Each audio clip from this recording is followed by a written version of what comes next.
We got that waiting in the clinic silence.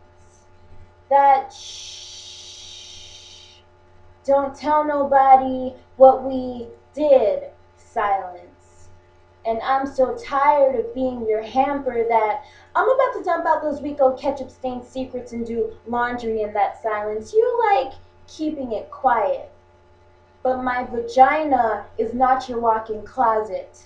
You want to stuff your unmentionables through me, want a place to hang up your insecurities, want me to keep check of your hand-me-down and Prada, waiting for every occasion to put me back behind closed doors in the darkness. Nobody knows you hold my hand, and nobody knows I call you baby, and nobody knows you write anonymous poems about me, the type you can't post on Facebook because regardless of what you may think I'm worth or what you may think I deserve, I will never be that girl.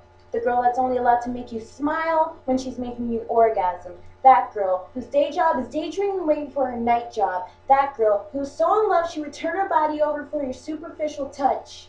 You hide me behind locked doors and bed sheets because if you dare reached out, then everybody would know it was still about me. Know that in your heart and in your mind, you're still wrapped up in me. My tear ducts, you own them. My heartstrings, you got them tied behind your pencils and fingers. Yeah, you may say that it's over and that you never admit that you love me, but you don't have to because your silence speaks volumes. You want to hold me in your arms, rock me to sleep, then act like you don't know me as if the moments we spent together were some kind of down payment, as if my bedroom were layaway, and that's all you ever do is lay away. Curl up beside me, but in the morning, pull up the hoodie and run the other way. I'm like that bastard child, the reason why daddy never stuck around in the first place, but for me, rejection doesn't come every other weekend.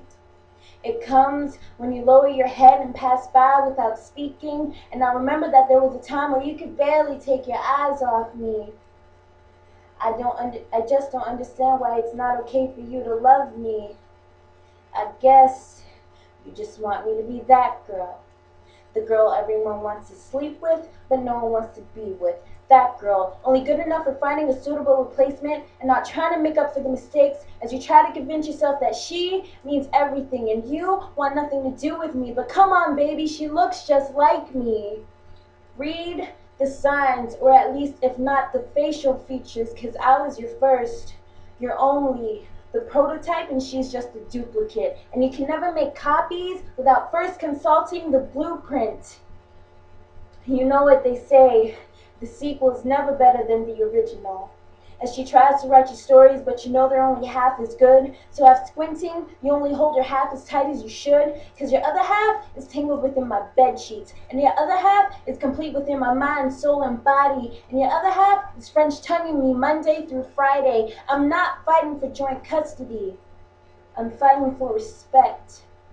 Because I will never be content with being your backdoor hoe, your something on the side, your something to do in those lonely nights, your closet freak. You will never reduce me down to a skank and a whore, and although I love you, I'd rather spend every night crying alone on my bedroom floor than to ever be that girl.